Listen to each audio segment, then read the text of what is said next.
Hello विद्यार्थियों, श्रृंखला classes में आप सभी का हार्दिक स्वागत है। अभिनंदन करता हूं। मैं समीर सिंह फिर से एक नई क्लास लेकर आपके सामने उपस्थित हुआ हूं, जिसमें आपको मिलेगा भाई। आज हमारी क्लास होगी जलवायु की, जो राजस्थान के अंदर सबसे इम्पोर्टेंट टॉपिक के रूप में अपन पढ़ते हैं। और राजस्थान की जलवायु अपन बात करेंगे भी, कौन कौन सी जलवायु पाई जाती है, कृषि आधार पर कौन सी जलवायु है, कोपेन ने किस प्रकार की जलवायु का वर्गीकरण किया। इस प्रकार की जो जलवायु हैं हम उसके बारे में चर्चा करेंगे। तो आप अगर हमारे चैनल पे नए हो तो चैनल को लाइक कीजिएगा, सब्सक्राइब जरूर कीजिएगा भाई, और कमेंट जरूर कीजिएगा। तो चलिए चलते हैं, अपना बात करते हैं भाई। सबसे पहले ये देखेंगे कि जलवायु होती क्या है। सबसे पहले ये बात देखते हैं कि अगर जलवायु पढ़ने से पहले मैं आपको बता दूं कि जलवायु होती क्या है। सबसे पहले हमारा टॉपिक यही है कि जलवायु क्या होती है, और हमें ऋतुओं के बारे में पता होनी चाहिए। ऋतुएं क्या होती है और मौसम क्या होता है। बस हमें अगर तीन चीज़ों का पता चल गया तो जलवायु हमारी आसान बन जाएगी। सबसे पहले देखिए अपन भाई कि जलवायु क्या होती है। इस जलवायु के बारे में पढ़ रहे हैं तो जलवायु हमें पता होनी चाहिए भी क्या चीज़ होती है कि वो इसकी इसे दीर्घकालीन अवस्था के रूप में बात करते हैं। दीर्घकालीन अवस्था है इसकी। छोटी अवस्था नहीं है, दीर्घकालीन अवस्था है। कम से कम 31 वर्ष तक विद्यमान रहती है। किसी क्षेत्र के अंदर क्या भी 31 सालों तक जो जलवायु रहेगी वो हमारी जलवायु के रूप में हम उसे जानते हैं। ठीक है, तो जलवायु क्या है भाई, दीर्घकालीन अवस्था के रूप में अपन पढ़ते हैं। तो दीर्घकालीन अवस्था है ये 31 वर्ष से 30 या 31 वर्ष तक ये क्या है, बनी रहती है। अब ऋतुओं के बारे में चर्चा करते हैं। तो ऋतुएं क्या होती है। तो ऋतुएं देखें कि 3 से 4 महीने में, 3 से 4 माह में परिवर्तन होना भाई। हमारा 3 से 4 महीने के अंदर परिवर्तन होना क्या कहलाएगा भाई, हमारी ऋतुएं कहलाएगी। अब मौसम देख ले तो मौसम अल्पकालीन के रूप में अपन पढ़ते हैं। अल्पकालीन क्या है, अल्पकालीन मौसम है हमारा। और मौसम अल्पकालीन है तो ये 24 घंटे के अंदर बदलता है भाई। अभी कुछ मिनटों पहले अलग मौसम था, अब कुछ घंटों के बाद अलग मौसम होगा। तो उसी प्रकार से क्या है कि मौसम को अपन पढ़ते हैं तो क्या भी मौसम एक अल्पकालीन मौसम है। अल्पकालीन अवधि के दौरान ये होता है। ठीक है, और दूसरी बात करें अपन भाई ऋतुओं की, तो ऋतुएं क्या होती है कि ऋतुएं 3 से 4 माह में परिवर्तन लाना, वो आपकी ऋतुएं कहलाएगी। क्या है कि 3 से 4 माह के बीच में कोई परिवर्तन हो रहा है तो वो आपकी ऋतुएं कहलाती है। और जलवायु की बात करें तो ये क्या भाई, दीर्घकालीन अवस्था के रूप में अपन इसे पढ़ते हैं। किस रूप में पढ़ेंगे भाई, दीर्घकालीन अवस्था के रूप में अपन पढ़ेंगे। तो सबसे पहले मैंने 3 टॉपिक बताए आपको। जलवायु बताया, सबसे पहले जलवायु बताया, जलवायु के बाद ऋतुएं बताई और मौसम बताया। बस तीनों याद रखने, तीनों याद रखेंगे तो अपन को क्या भाई, समझने में जलवायु आसान होगी हमें। तो चलिए नेक्स्ट पार्ट पर चलते हैं, अपना बात करते हैं भाई। देखिए जलवायु को हम क्या है भाई, अलग अलग भागों के जलवायु का वर्गीकरण करते हैं ना। जलवायु का वर्गीकरण। अगर आप हमारे चैनल पे नए हो तो सब्सक्राइब जरूर करना चैनल को, ठीक है ना। तो इसमें अपन पढ़ेंगे भाई थोड़ी सी पीपीटी के रूप में भी मैं आपके सामने क्लास लेकर आपके सामने उपस्थित हुआ हूँ। तो देखेंगे अपन, देखें एक बार थोड़ी सी दिखा देता हूँ मैं। इस प्रकार की थोड़ी सी आपको ड्राइंग के रूप में अपन देखेंगे भाई, मैप के माध्यम से पढ़ेंगे ताकि आपको ज़्यादा समझने की आवश्यकता हो, कि ज़्यादा आपको समझ में आई चीज़ें, वो चीज़ें मैं लेकर आपके सामने उपस्थित हुआ हूँ। आज हम पूरा जलवायु एक टॉपिक कंप्लीट कर लेंगे। तो मैं आशा करता हूँ कि आप मुझसे जुड़ेंगे ज़्यादा से ज़्यादा। तो जलवायु का वर्गीकरण करते हैं सबसे पहले। तो जलवायु का वर्गीकरण हम निम्न प्रकार से करते हैं। तो सबसे पहले देखें भाई, ऋतुएं आती है। हमने ऋतुओं के बारे में पढ़ा। तो ऋतुओं के आधार पर 3 भाग हैं। कितने भाग हैं, 3 भाग के रूप में अपन पढ़ रहे हैं। सबसे पहले देखें हम तो ग्रीष्म ऋतु, दूसरी हमारी वर्षा ऋतु, और तीसरी हमारी शीत ऋतु। हमने 3 भागों के अंदर ये पढ़ लिया है। अब देखें भाई अपन भाई, भौगोलिक स्थिति के आधार पर हम क्या है, जलवायु को कितने भागों के अंदर विभाजित कर सकते हैं। भौगोलिक स्थिति के आधार पर, भौगोलिक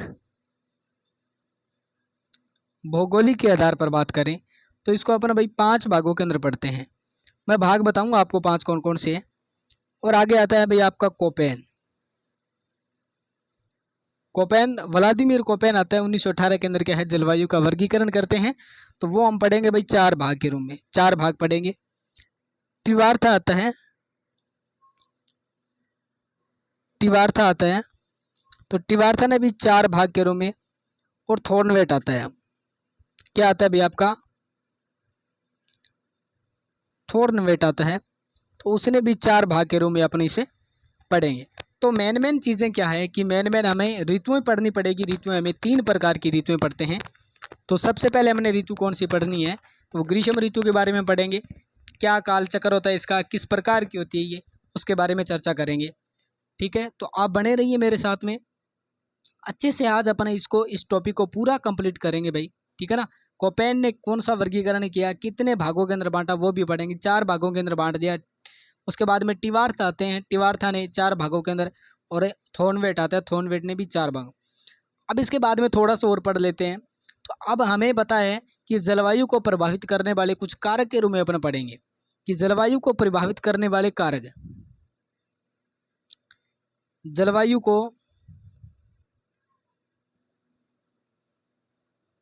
प्रभावित करने वाले कारक, करने वाले कारक के बारे में थोड़ा सा डिस्कशन करेंगे। तो वो कारक कौन कौन से हैं उसके बारे में देखिए। सबसे पहले तो अपन देखें भी अक्षांश की एक तो स्थिति आता है, अक्षांश स्थिति। ये क्या है भाई, आपको प्रभावित करेगा। अब अक्षांश की स्थिति, अक्षांश स्थिति, स्थिति ये क्या है भी, जलवायु को प्रभावित करता है। दूसरा है समुद्र तल से ऊंचाई, समुद्र तल से ऊंचाई होना, ऊंचाई होना। तीसरा आएगा कि समुद्र तल से दूरी है, समुद्र तल से दूरी, समुद्र तल से ऊंचाई आ गया, समुद्र तल से दूरी आ गया। चौथे की बात करें भी इसमें तापमान भी इसको प्रभावित कर रहा है। क्या कर रहा है भाई, तापमान करेगा। पांचवे की बात करें इसको अरावली प्रभावित कर रही है। अपन की बात करें इसमें भाई, अपन की जो जलवायु है उसके अंदर क्या, अरावली भी इसको प्रभावित कर रही है। ठीक है ना, अरावली इसको क्या करेगी, प्रभावित करेगी। अपन ने क्या पढ़ा भाई, जलवायु को प्रभावित करने वाले कारक के बारे में थोड़ा थोड़ा पढ़ा है। तो हमें क्या, अक्षांश की स्थिति आएगी, अक्षांश की स्थिति क्या इसको प्रभावित करती है। और समुद्र तल से ऊंचाई आ गई, समुद्र तल से दूरी आ गई, तापमान आ गया, अरावली, ये चीज़ें इसको प्रभावित करती है। अपन आगे बात करते हैं भाई। सबसे पहले देखे में हम इसमें बात करेंगे कि हम इसके बारे में थोड़ा सा पढ़ लेते हैं भाई। जो राजस्थान की, चलो इससे पहले थोड़ा सा अ- अ- अपन देखते हैं इसमें कि जो ग्रीष्म ऋतु कौन सी है। ऋतुओं के आधार पर हमने 3 भागों के अंदर बांटा था, ग्रीष्म ऋतु, वर्षा ऋतु और शीत ऋतु के बारे में थोड़ा सा पढ़ लेते हैं। पढ़ने से पहले मैं थोड़ा सा आपको एक मानचित्र के माध्यम से थोड़ा सा चीज़ें बताना चाहता हूँ, जिससे आपको थोड़ा सा देखने में आसानी होगी।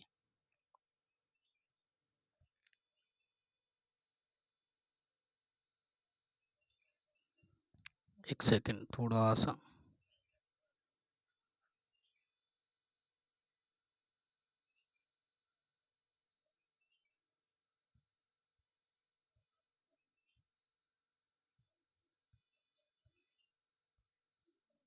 एक सेकंड भैया।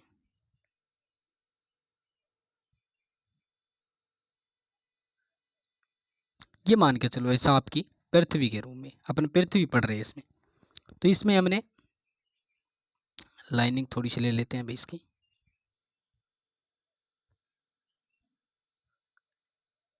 रेड कलर की ले लेता हूँ थोड़ी सी। ये हमारी इस प्रकार की आ गई, एक ये आ गई और दूसरी ये आ गई। ठीक है। और उसके बाद में हमने भाई सूर्य, थोड़ा सा सूर्य बनाना है, तो सूर्य बना लेंगे इधर।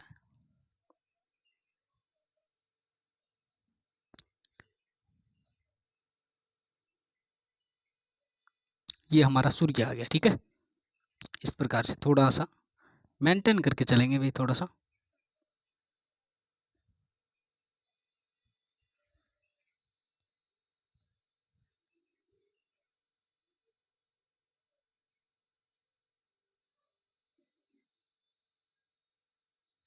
एक सेकेंड, सही नहीं बना रहा मैं।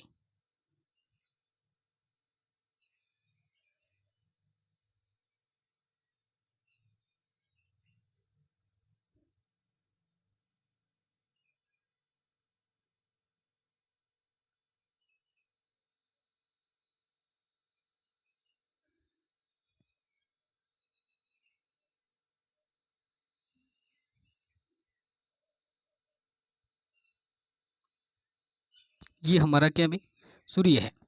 ठीक है, थोड़ा सा ग्लोब से ही बनाया भाई हमने, बस समझाने के लिए थोड़ी सी चीज़ें भाई समझना है आपको, वो चीज़ें बता रहा हूँ मैं। ये हमारी आगे भाई कर्क रेखा, कर्क रेखा आ गई। ठीक है, 23.5 डिग्री नॉर्थ आ गई। ये हमारी भूमध्य रेखा, भूमध्य रेखा, बस भाई थोड़ा थोड़ा समझना है आपको। ये 0 डिग्री, दूसरी आ गई मकर रेखा, मकर रेखा, ये भी 23.5 डिग्री साउथ आ गई, ये नॉर्थ आ गई। हमने क्या भाई, एक तो उत्तरी गोलार्ध बनेगा हमारा ऊपर की साइड में और नीचे की साइड में। अब क्या होता है कि जब भूमध्य रेखा पर सूर्य होगा ना, यहाँ पर होगा सूर्य, कब होगा भाई, कब होगा ये होगा भाई आपका 21 मार्च को, 21 मार्च को होगा। और फिर वापस कब होगा, इधर इधर आएगा ना इस साइड के अंदर, तो मान के चलो कि इधर हो रहा है, इधर होगा, तो ये 23 सितंबर को होगा इधर, 23 सितंबर को होगा इधर। ठीक है, तो आपका भूमध्य रेखा पर कितनी तारीख को होगा भाई, 21 मार्च को होगा और 23 सितंबर को। इन दोनों तारीखों को क्या होगा भाई, 21 मार्च व 23 सितंबर को क्या होगा, दिन व रात बराबर होंगे, दिन व, इधर दिन व रात बराबर होंगे, बराबर होंगे। ठीक है ना, बराबर, दिन व रात बराबर होते हैं। दिन व रात कब बराबर होंगे, जब आपका 21 मार्च पे सूर्य होगा और 23 सितंबर को जब भूमध्य रेखा पर सूर्य होगा, तब क्या होगा भाई आपका इधर दिन व रात बराबर होते हैं। अब क्या होगा कि सूर्य 21 मार्च के बाद किधर होगा भाई, उत्तरायण होगा, किस साइड में, कर्क रेखा में। अब कर्क रेखा में ये ऊपर चमकेगा सीधा, यहाँ पर सीधा चमकेगा इसमें। ठीक है ना, यहाँ पर सीधा चमकने से क्या होगा इधर, कि इधर होगा, इधर पहुंचेगा 21 जून को, 21 जून को इधर पहुंचेगा ये। अब 21 जून को इधर पहुंचेगा तो क्या बनेगा, कौन सी स्थिति बनेगी, तो इसके अंदर बनेगा कि इधर जो 21 जून को पहुंचेगा ना कर्क रेखा पर, तो यहाँ पर क्या होगा कि सबसे ज़्यादा चमकेगा, तो दिन बड़ा होगा इधर, इधर दिन बड़ा, दिन बड़ा होगा तथा रात छोटी होगी, रात छोटी। इधर क्या कंडीशन बनेगी भाई, 21 जून को क्या कंडीशन बनेगी कि इधर दिन बड़ा होगा और रात छोटी होगी, दिन बड़ा होगा और रात छोटी होगी। ठीक है ना, 21 मार्च को, सॉरी 21 जून को जब कर्क रेखा पर सूर्य चमकेगा, उत्तरायण होगा तो सूर्य, तब क्या होगा भाई, दिन बड़ा होगा और रात छोटी होगी। बस हमें इतना ही जानना है। अब दूसरी कंडीशन क्या बनेगी, वापस ये क्या है, इस साइड में 23 सितंबर को आ जाएगा, इधर भूमध्य रेखा पर आ जाएगा नीचे, फिर वापस क्या है ये 23 सितंबर से इधर आएगा, ये मकर रेखा पर आएगा। तो मकर रेखा पर कब आएगा ये 22 दिसंबर को आएगा, ये 22 दिसंबर को आएगा। ठीक है ना, तो 22 दिसंबर को आएगा तो इधर क्या होगा भाई, इस दिन क्या होगा कि सूर्य में रात बड़ी होगी, रात बड़ी होगी और दिन छोटा होगा, दिन छोटा, रात बड़ी होगी दिन छोटा होगा। आपने क्या सीखा भाई, आपने ये सीखा है कि सूर्य क्या है भाई 21 और 23 को दिन व रात बड़े होते हैं, 21 मार्च को और 23 सितंबर को दिन व रात क्या होगी, बड़े होंगी भूमध्य रेखा पर। ठीक है ना, ये सीधा चमकता है तो इस वजह से क्या है दिन व रात बराबर होंगे। उसके बाद में क्या है कि सूर्य उत्तरायण की तरफ जाएगा, उत्तर की तरफ जाएगा, नॉर्थ की तरफ जाएगा, तो नॉर्थ की तरफ जाने के बाद क्या होगा कि 21 जून को सूर्य है वो दिन व रात क्या है, दिन बड़ा कर देगा और रात क्या भी इसमें छोटी कर देगा। वापस दक्षिणायन होगा, भूमध्य रेखा पर आएगा 23 सितंबर को, इस दिन क्या है दिन व रात बराबर हो जाएंगे।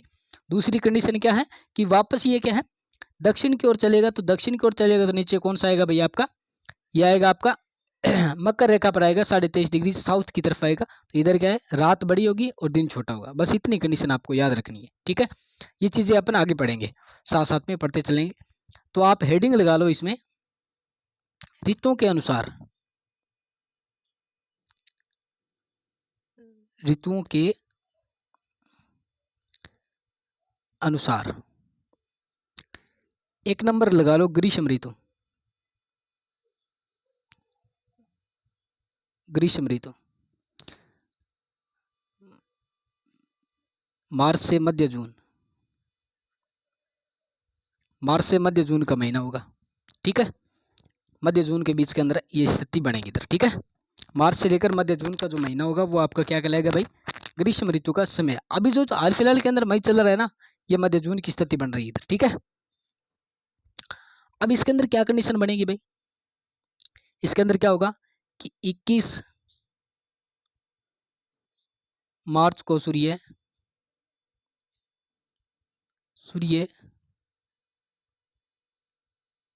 भूमध्य रेखा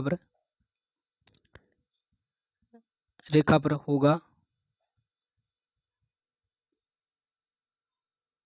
तब दिन व रात बराबर होंगे, बराबर होंगे, ठीक है। ये कंडीशन हमें देखने को मिलेगी इधर, ठीक है। हाँ जी, हाँ जी, हाँ जी।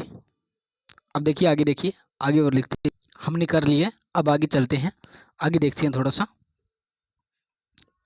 अब क्या होगा कि भाई 21 जून को सूर्य 21 मार्च को क्या है भाई, ये आपका कहाँ पर है, भूमध्य रेखा पर है। अब 21 जून को ये जाएगा कहाँ पर जाएगा, 21 जून को 21 जून को 21 जून को कर्क रेखा पर सीधा चमकेगा, कर्क रेखा पर, कर्क रेखा पर सीधा चमकेगा, सीधा चमकेगा। इस दिन क्या होगा इधर, तो इस दिन होगा इधर दिन बड़ा रात छोटी, दिन बड़ा होगा और रात छोटी हो जाएगी इधर, ठीक है ना। तो 21 जून को कर्क रेखा पर सीधा चमकेगा, इस वजह से क्या है इधर इसमें कुछ निम्न बातें और आपको ध्यान में रखनी है भाई। जैसे आपकी यहाँ पर लू चलेगी, लू को क्या बोलेंगे भाई, गर्म पवनें होगी। लू क्या बोलेंगे, लू को क्या बोला जाता है, गर्म पवनें, गर्म पवनें, ठीक है। उसके बाद में इधर थोड़ा सा और देखें तो भंबूलिया आता है, जो निम्न वायुदाब का क्षेत्र बनाता है, वो सबसे अधिक कहाँ पर बनाएगा भाई, जैसलमेर के अंदर बनाता है भंबूलिया, भंबूलिया बोला जाता है जिसे, निम्न वायुदाब क्षेत्र, निम्न वायु दाब क्षेत्र, निम्न वायुदाब का क्षेत्र बनेगा इधर भंबूलिया, निम्न वायुदाब का क्षेत्र बना दिया जाता है, ठीक है ना। अब इसमें देखें थोड़ा सा और है, एक दो और शब्दावली के रूप में पढ़ेंगे। दोगड़ा, दोगड़ा के बारे में पढ़े तो दोगड़ा क्या है कि राजस्थान में जो मानसून पूर्व की वर्षा होती है उसे दोगड़ा बोला जाता है। मानसून पूर्व की वर्षा राजस्थान में,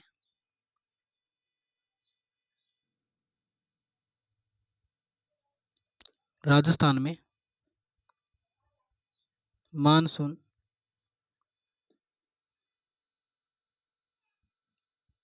पूर्व की वर्षा, पूर्व की वर्षा को अपन दोगड़ा के रूप में जानेंगे, ठीक है। अब देखते हैं इसमें सर्वाधिक गर्म महीना कौन सा होता है और सबसे ठंडा महीना कौन सा होता है, उसके बारे में थोड़ी सी चर्चा करेंगे। तो देखिए सबसे गर्म महीना आपका जून महीना आ जाता है, क्योंकि सूर्य क्या है इस समय सीधा चमकता है, ठीक है ना, कर्क रेखा पर होगा और सीधा चमकेगा। तो इस वजह से क्या है कि सबसे गर्म महीना, सबसे गर्म महीना, महीना कौन सा आएगा, जून आएगा, ठीक है। दूसरे की बात करें, ठंडा महीना कौन सा है, ठंडा महीना ये आपका जनवरी आ जाता है, ठीक है ना। कौन सा आएगा भाई, जनवरी,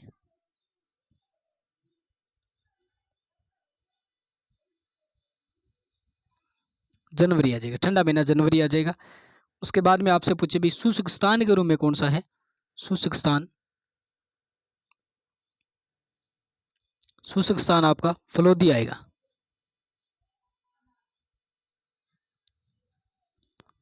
शुष्क स्थान फलोदी आ जाता है। अगर गर्म स्थान की बात करें ना, गर्म स्थान आपका कौन सा आएगा? तो गर्म स्थान आपका सम जैसलमेर आ जाता है। सम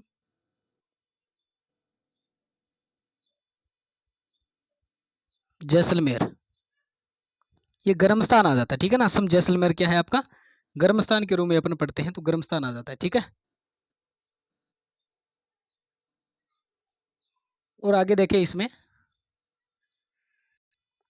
सबसे गर्म स्थान की बात करें तो सम जैसलमेर आ जाता है। अगर अपन शुष्क स्थान की बात करें तो शुष्क स्थान आपका कौन सा रहेगा भाई? तो वो फलोदी के रूप में अपन पढ़ेंगे। गर्म स्थान की बात करें तो जैसलमेर। अगर गर्म जिले की बात करें, गर्म जिला, तो सभी को पता है भी गर्म जिला आपका चूरू रहता है। तो यहाँ पर एक अभ्यारण्य भी है, 1962 के अंदर बनाया गया था, ताल छापर अभ्यारण्य है। तो किसके लिए प्रसिद्ध है भाई? काले हिरणों के लिए प्रसिद्ध है, काले हिरण के लिए प्रसिद्ध है। इधर भाई एक झील भी है, खारे पानी की झील है, जो ताल छापर झील के रूप में अपनी से पढ़ते हैं, ठीक है। गर्म जिला आपका, अगर ठंडा जिला आएगा ना, तो ठंडा जिला भी आपका चूरू ही आ जाता है। ठंडा जिला भी चूरू आ जाता है, क्योंकि यहाँ पर क्या अभी आपको पता है भी सर्वाधिक टिल्ले पाए जाते हैं। और यहाँ पर वनस्पति है वो क्या है भी वहीन है, थोड़ी कम वनस्पति मिलती है इधर है। तो इस वजह से यहाँ पर क्या है गर्म भी जल्दी होगा और ठंडा भी क्या है, ये जल्दी हो जाता है। इस वजह से यहाँ पर गर्म जिला की अगर बात करें तो चूरू है। वहाँ पर 1962 के अंदर काले हिरणों के लिए एक अभ्यारण्य घोषित किया गया था, ठीक है ना। अगर ठंडा स्थान की बात करें, ठंडे स्थान की बात करें, तो ठंडा स्थान आपका कौन सा आ जाता है? तो माउंट आबू सिरोही आ जाता है। ठंडा स्थान कौन सा आ जाता है? माउंट आबू। यहाँ पर भी एक अभ्यारण्य है जो 1960 के अंदर बनाया गया था। यहाँ पर जंगली मुर्गे पाए जाते हैं सर्वाधिक, ठीक है ना। यहाँ पर क्या भी एक अभ्यारण्य है, यहाँ पर जंगली मुर्गे पाए जाते हैं। जंगली मुर्गे 100 से ज़्यादा पक्षी प्रजातियां पाई जाती है इधर, ठीक है ना। 100 से ज़्यादा क्या भी पक्षी प्रजातियां पाई जाती है और जंगली मुर्गे पाए जाते हैं इधर, ठीक है ना, जंगली मुर्गे। और एक यूबले फेरिस नामक की एक छिपकली है, वो भी यहाँ पर पाई जाती है और सबसे सुंदर छिपकली के रूप में उसे जाना जाता है, ठीक है। अपन आगे बात करते हैं इसमें। अगर इसमें बात करें कि जो राजस्थान में सर्वाधिक वार्षिक तापांतर महीना कौन सा होता है, तो हमने लिखा भी जून के बारे में लिखा भी। जून सबसे गर्म महीना होता है। वार्षिक उत्सर्जन मतलब ऊर्जा का उत्सर्जन होगा इधर से, ठीक है ना, वर्षा का उत्सर्जन होगा। तो वो कौन सा महीना रहता है आपका? जून रहेगा। अगर कम किस महीने के अंदर होता है, तो आपका दिसंबर के अंदर होता है। कम किसके अंदर होगा? दिसंबर के अंदर होगा, ठीक है। सर्वाधिक आर्द्रता वाला स्थान की बात करें, ये थोड़ा सा इंपॉर्टेंट है। सर्वाधिक आर्द्रता वाला स्थान है, आर्द्रता वाला स्थान फलोदी के रूप में सर्वाधिक अगर बात करें तो वो आबू आ जाता है, और न्यूनतम की बात करें तो वो आपका फलोदी आ जाता है, ठीक है ना। इसमें बात करें जैसे कि आपका जो मानसून है, हमने मानसून पढ़ा था। कौन सा मानसून पढ़ा था? कि हमने पढ़ा था मानसून, एक सेकंड थोड़ा सा हम पढ़ेंगे कि जो आपके मानसून से वर्षा होती है ना, ग्रीष्म ऋतु में मानसून से वर्षा होती है, वो कितने % होती है आपका मानसून। देखें कि मानसून को हम आगे पढ़ेंगे, ठीक है ना, थोड़ा सा आगे पढ़ेंगे, वर्षा ऋतु के बाद में पढ़ेंगे मानसून को। तो उसके अंदर आपको थोड़ा सा बता दूंगा मैं। जैसे बात करें भी, अगर थार के मरुस्थल में आर्द्रता कितने % रहती है, तो थार के मरुस्थल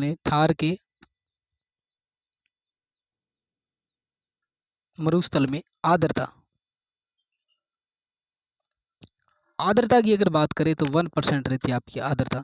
अगर बात करें भी अरब सागर का मानसून आएगा आपके, अरब सागर का मानसून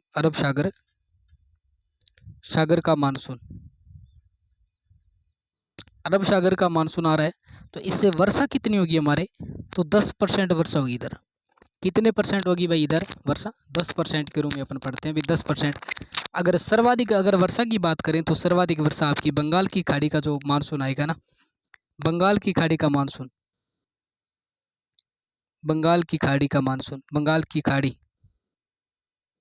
खाड़ी का मानसून, तो ये इससे बरसात होगी, वो 90% बरसात होगी।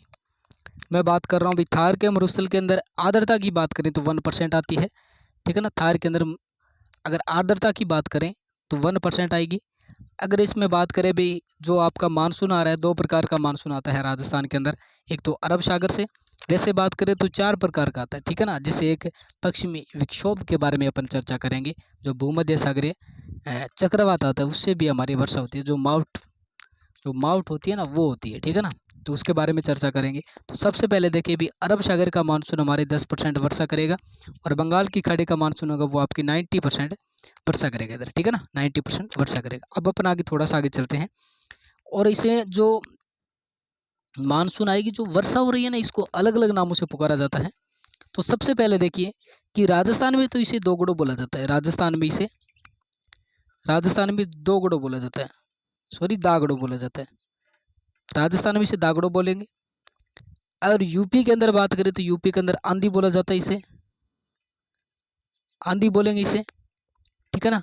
अगर पश्चिमी बंगाल की बात करें, पश्चिमी बंगाल की बात करें तो पश्चिम बंगाल में इसे काल बैसाखी के रूप में अपन जानते हैं, काल बैसाखी, बैसाखी के रूप में इसे जाना जाता है, ठीक है। बैसाखी है ये, थोड़ा सा गलत लिख दिया मैंने, बैसाखी है ये, बैसाखी के रूप में जाना जाता है। आपसे पूछ लेगा वो कि जो थार की, जो आपकी ग्रीष्म ऋतु में वर्षा होती है, उन्हें किस किस नामों से जाना जाता है। तो अपन बात कर रहे हैं भाई इसे राजस्थान के इस दागड़ों के रूप में पढ़ेंगे, उत्तर प्रदेश के रांदी के रूप में, पश्चिम बंगाल के अंदर काल बैसाखी, और इसे कर्नाटक के रूप में, कर्नाटक में इसे क्या पढ़ा जाता है, तो कर्नाटक में चेरी बलासम नाम से इसे बोला जाता है, बलासम, चेरी बलासम नाम से इसे जाना जाता है, ठीक है। अपन अगर बात करें केरल और तमिलनाडु की बात करें तो तमिलनाडु की बात करें तो यहाँ पर अमर वर्षा के रूप में इसे जाना जाता है, अमर वर्षा के रूप में इसे जाना जाता है, ठीक है। और हमारे असम की बात करें तो असम इसे नॉर्वेस्टर के रूप में जाना जाता है, असम में इसे नॉर्वेस्टर,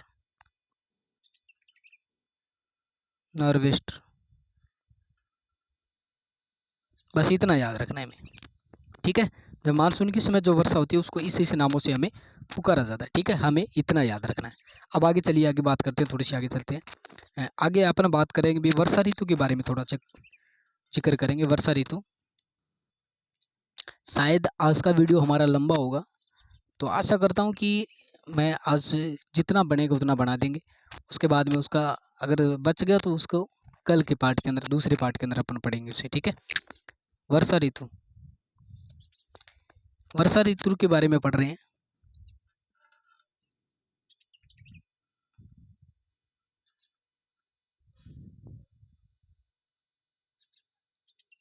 वर्षा ऋतु का अगर बात करें भाई, कौन कौन सा, जून से सितंबर तक, मध्य जून से सितंबर तक,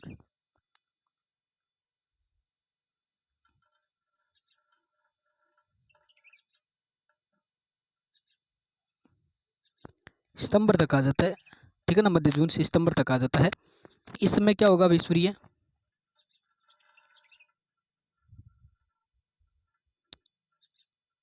दक्षिण की ओर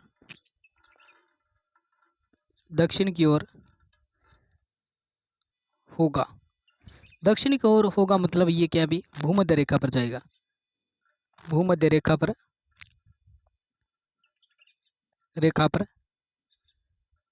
चमकेगा।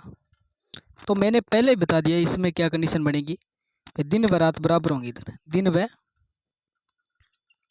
रात बराबर होंगे। वो कब होंगे, वो आपके 23 सितंबर को होंगे, सितंबर। बस इतनी बात आपको ध्यान में रखनी है।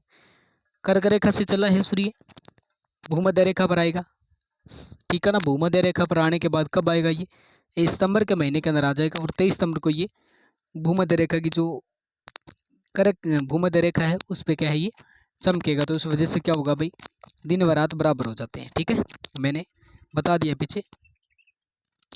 अब आगे चलते हैं, अपन बात करते हैं और थोड़ी सी और। अब थोड़ा सा मानसून के बारे में चर्चा कर लेते हैं।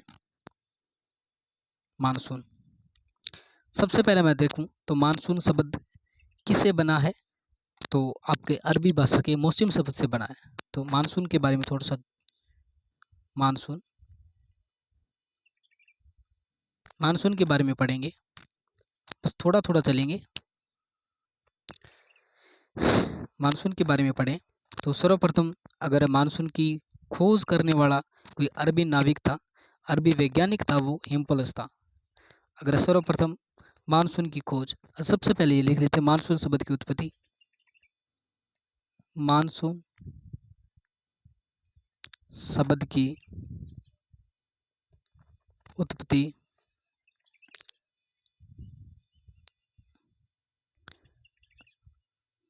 अरबी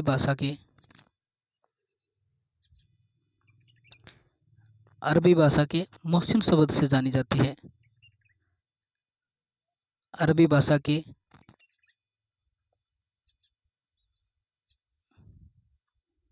मौसम शब्द से।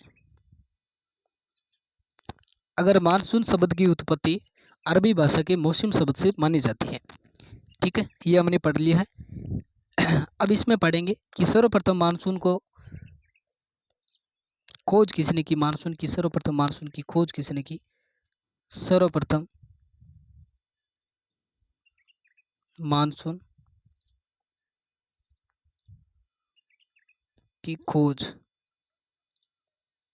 तो अरब का एक वैज्ञानिक था हिम्पोलस।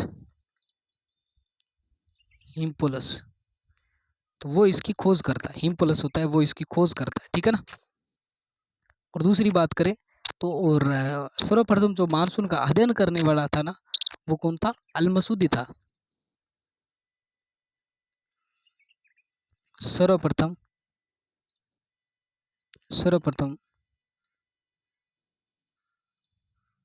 मानसून का अध्ययन करने वाला कौन था भाई, वो अल-मसूदी था। वो कौन था भाई, आपका अल-मसूदी आ जाता है, ठीक है ना। अगर आपसे पूछ ले कि मानसून की खोज किसने की, तो हिम्पोलस आ जाता है। अरब का वैज्ञानिक था, हिम्पोलस आ जाता है। और ये भारत का था, ठीक है। अरब का था हिम्पोलस, इसने क्या भी सर्वप्रथम मानसून की खोज की। और मानसून के बारे में अध्ययन किसने किया, तो वो आपका अल-मसूदी आ जाता है, ठीक है ना, अल-मसूदी आ जाता है। अब इसके बारे में थोड़ा सा पढ़ ले कि मौसम शब्द का अगर शाब्दिक अर्थ क्या है इसका, तो वो है भाई पवनों की दिशा के अनुसार। अगर इसका शाब्दिक अर्थ देखें तो इसका है भाई, शाब्दिक अर्थ है मौसम शब्द का पवनों की दिशा के अनुसार है। पवनों की दिशा के अनुसार है, ठीक है ना। ये चीज़ें क्या है भाई, आपके मौसम शब्द को बताया गया है कि मौसम शब्द का अर्थ क्या है। तो अर्थ है मौसम शब्द का वो पवनों की दिशा के अनुसार हो सकता है और वातावरण में परिवर्तन के अनुसार हो सकता है। वातावरण के अंदर जो परिवर्तन होगा उस परिवर्तन के आधार पर इसे कह सकते हैं अपन, ठीक है। अपन आगे चलते हैं, बात करते हैं आगे। अब अपन बात करेंगे इसमें थोड़ी सी भाई, मानसून को हम कितने भागों के अंदर बांटते हैं। तो मानसून को सबसे पहले देखें तो मानसून हमारी 2 भागों के अंदर बंटता है। तो 2 भाग वो कौन कौन से, उसके बारे में थोड़ी सी चर्चा करते हैं। तो सबसे पहले देखिए कि भारतीय स्थिति के अनुसार मानसून को 2 भागों के अंदर बांटा गया है, ठीक है ना। कि भारतीय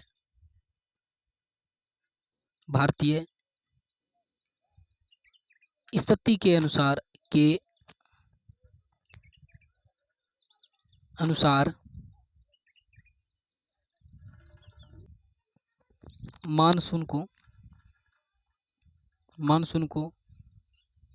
मानसून को 2 भागों में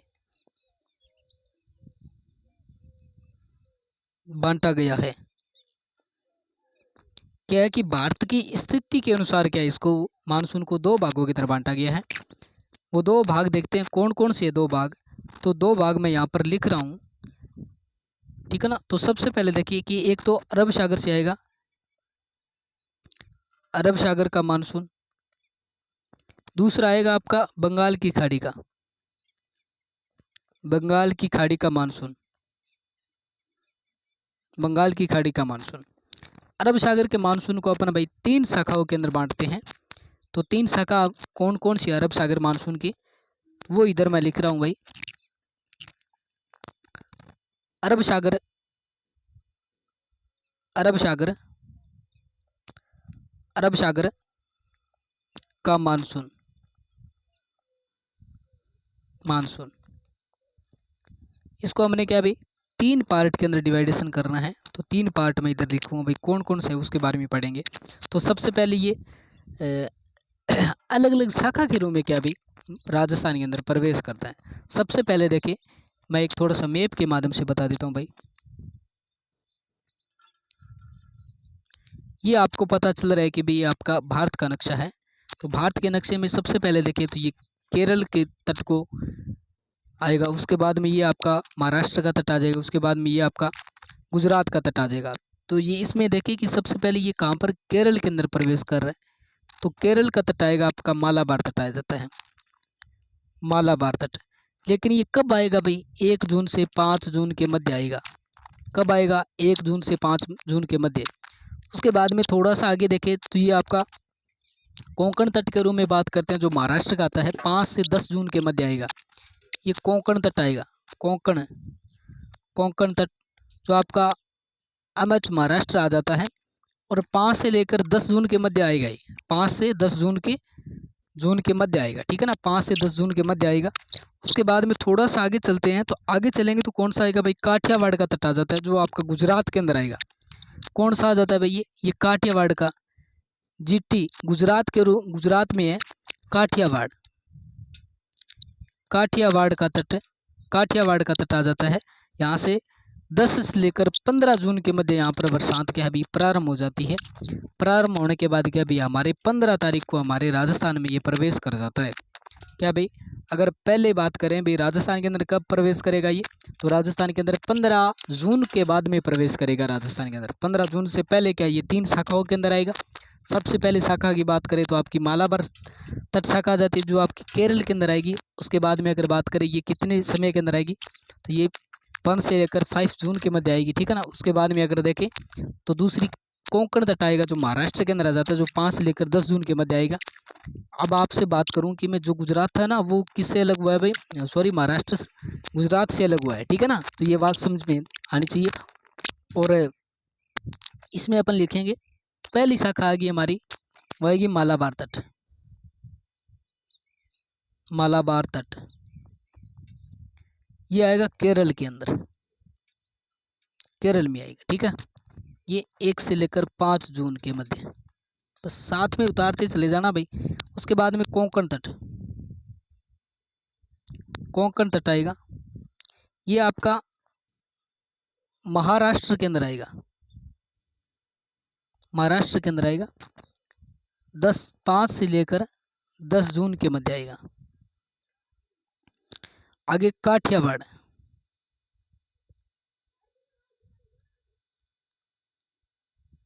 काठियावाड़ तट आएगा, जो आपका गुजरात के अंदर आ जाता है, गुजरात।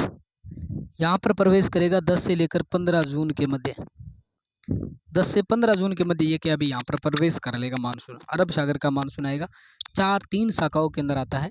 सबसे पहले शाखा देखें तो मालाबार तट आएगा, दूसरी कोंकण तट आएगा, काठियावाड़ तट गुजरात के अंदर। इस प्रकार से उसके 15 के बाद में हमारे राजस्थान में ये प्रवेश कर लेता है। और इसमें देखिए भी अरावली जो है ना आपके अरब सागर के समांतर होने की वजह से क्या अभी राजस्थान राज्य में कम वर्षा होती है, जिसकी राज्य की कुल वर्षा का लगभग 10% वर्षा होती है। मैंने वो पहले दिखा दिया है, ठीक है ना। वो किस वजह से होता है, अरावली अरावली अरब सागर के, अरावली अरब सागर के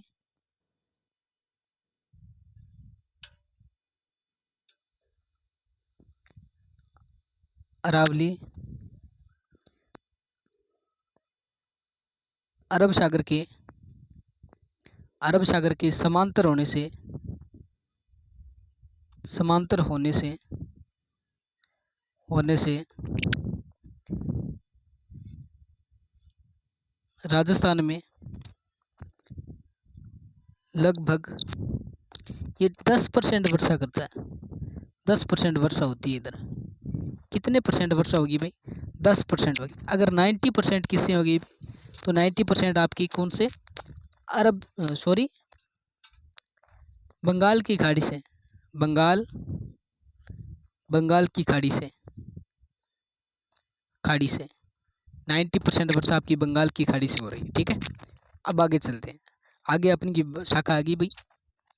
अब बंगाल की खाड़ी की थोड़ी सी मानसून के बारे में बात करेंगे। बंगाल की खाड़ी का मानसून, खाड़ी का मानसून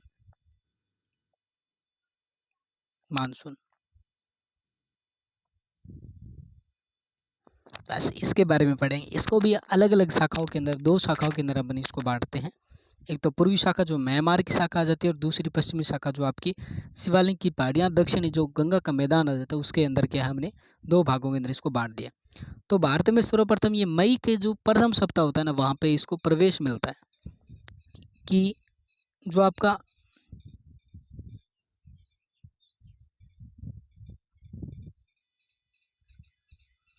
भारत में सर्वप्रथम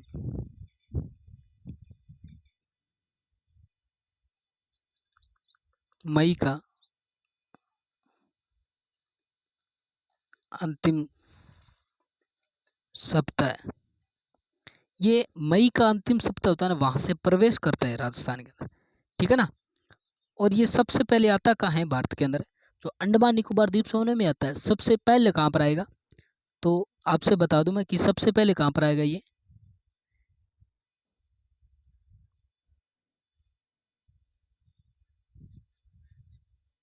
सबसे सबसे पहले आपकी अंडमान निकोबार के अंदर आएगा। अंडमान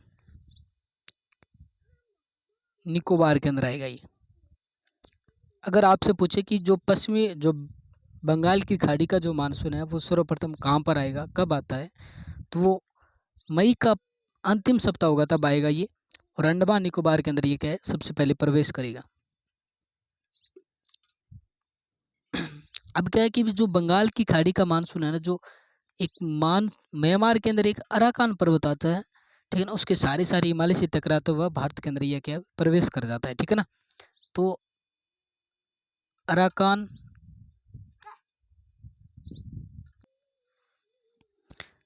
अराकान पर्वत आता है। अराकान पर्वत की बात करें तो अराकान पर्वत म्यांमार के अंदर आता है, म्यांमार। ठीक है ना। म्यांमार किधर रहेगा, आपके जो आपका पूर्वी जो भाग है ना, भारत का पूर्वी भाग के अंदर क्या है आपका अराकान पर्वत है, जिसे सेवन सिस्टर के रूप में अपन जानते हैं। तो उसके पश्चिमी पूर्वी साइड के अंदर जो क्षेत्र बनेगा, वो आपका अराकान पर्वत के रूप में अपन इसे जानेंगे, जो आपके म्यांमार के अंदर आता है। तो म्यांमार के नजदीक होते हुए सहारे मतलब इसकी सीमा के सहारे सारे शिवालिक पहाड़ियों को टकराएगा, वापस क्या है, हिमालय से टकराता है ये। ठीक है ना। तो ये हिमालय से टकराता है और भारत में प्रवेश कर जाता है। भारत में प्रवेश मैंने लिखा कि अंडमान निकोबार प्रवेश यहीं से करेगा, इस सबसे पहले यहीं पर आता है। लेकिन अपन जो ये क्या है कि द्वीप के अंदर आ रही है, ठीक है ना। अंडमान निकोबार ये द्वीप समूह है, यहाँ पर आ रहा है।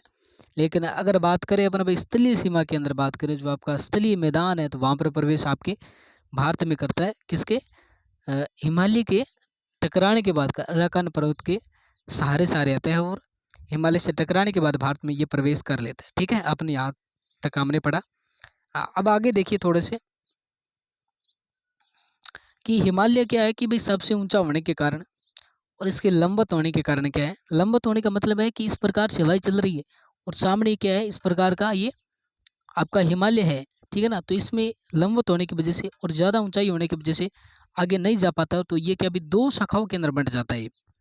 अब क्या करेंगे कि जो आपका ये अरब बंगाल की खाड़ी का मानसून है, ये दो भागों के अंदर बंट जाता है। तो इधर देखेंगे कि बंगाल की खाड़ी का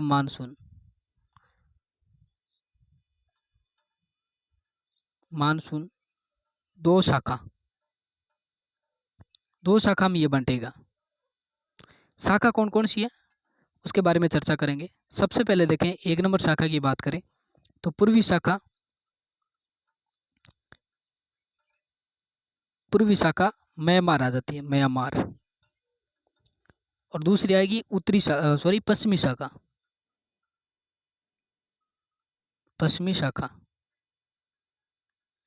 पश्चिमी शाखा जो आपकी शिवालिक हिमालय के दक्षिणी जो उत्तर का मैदान है वहां पर आपको प्रवेश करेगा। शिवालिक हिमालय या फिर उत्तरी मैदान, उत्तरी मैदान जो आपका गंगा यमुना नदियां बनाती है वो मैदान के रूप में अपन वहां पर पढ़ते हैं। तो बंगाल की खाड़ी के मानसून जो राजस्थान में सर्वप्रथम प्रवेश जुलाई के प्रथम सप्ताह के अंदर करेगा आपका।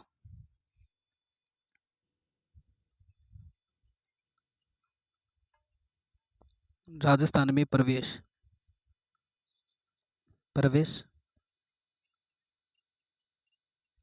जुलाई के प्रथम सप्ताह में, जुलाई का महीना 7वें महीने के प्रथम सप्ताह के अंदर, ये 7 के लगभग 10-12 तारीख को ये क्या भी इसके अंदर प्रवेश कर लेंगे, ठीक है, भारत राजस्थान के अंदर। और ये कहाँ से प्रवेश करेगा सबसे पहले तो झालावाड़ से, झालावाड़ यहाँ पर ये प्रवेश करेगा, ठीक है, हमने पढ़ा झालावाड़ के अंदर। और आगे क्या है कि अरावली हमारी क्या है इस प्रकार से होने की वजह से किस साइड में ज़्यादा बरसात करेगा तो दक्षिणी पूर्व के अंदर क्या है ये बरसात करेगा। तो यहाँ पर लिख लो दक्षिणी पूर्व, यहाँ पर पूर्वी तथा दक्षिण पूर्व के अंदर सर्वाधिक पूर्वी तथा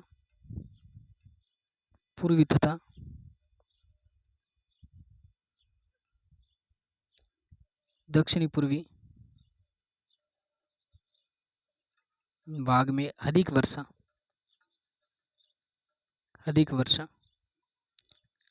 करेगा।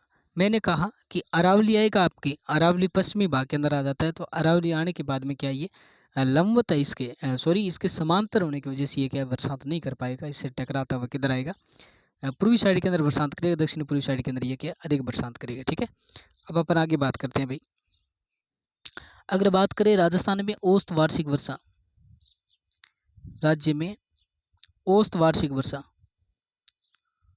औसत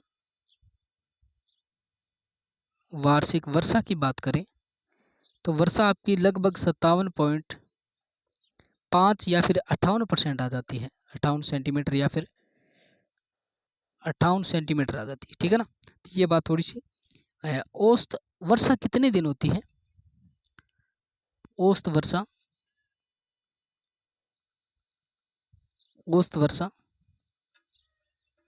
तो औसत वर्षा होगी आपकी 29 दिन, 29 दिन औसत वर्षा होती है आपकी, ठीक है। अगर राज्य में सर्वाधिक वर्षा वाला तो झालावाड़ आएगा, राज्य में सर्वाधिक वर्षा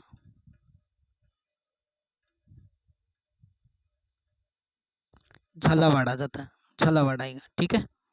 अगर न्यूनतम की बात करा न्यूनतम तो न्यूनतम सभी को पता है वो जैसलमेर आ जाता है, जैसलमेर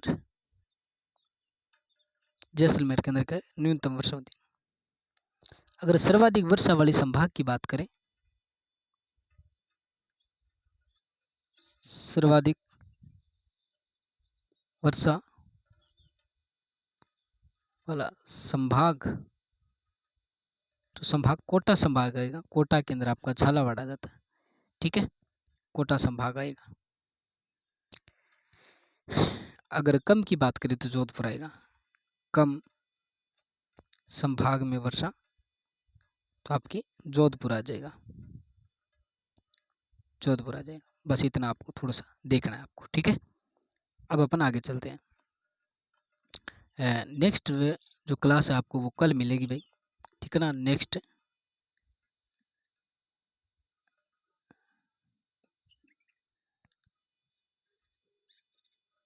पार्ट 2 आपको कल मिलेगा। कल पार्ट 2 के अंदर अपन भाई पूरा जलवायु पढ़ लेंगे, जलवायु चलो भाई, आज 1 घंटे की क्लास होगी है लगभग, ठीक है ना? तो आज का पार्ट नंबर फर्स्ट है, कल का पार्ट नंबर 2 आएगा। 2 के अंदर अपन भाई जो कोपेन है, टिबार्थ है, उसके बारे में पढ़ लेंगे। जो आपके कृषि जलवायु प्रदेश उसके बारे में अपन भी पढ़ लेंगे, ठीक है? तो अगर आपको ये क्लास अच्छी लगी है तो लाइक कीजिएगा, कमेंट कीजिएगा, शेयर कीजिएगा अपने दोस्तों को। धन्यवाद आप सभी का। और सांकला क्लासेस को ज्वाइन जरूर कीजिएगा। धन्यवाद आप सभी का।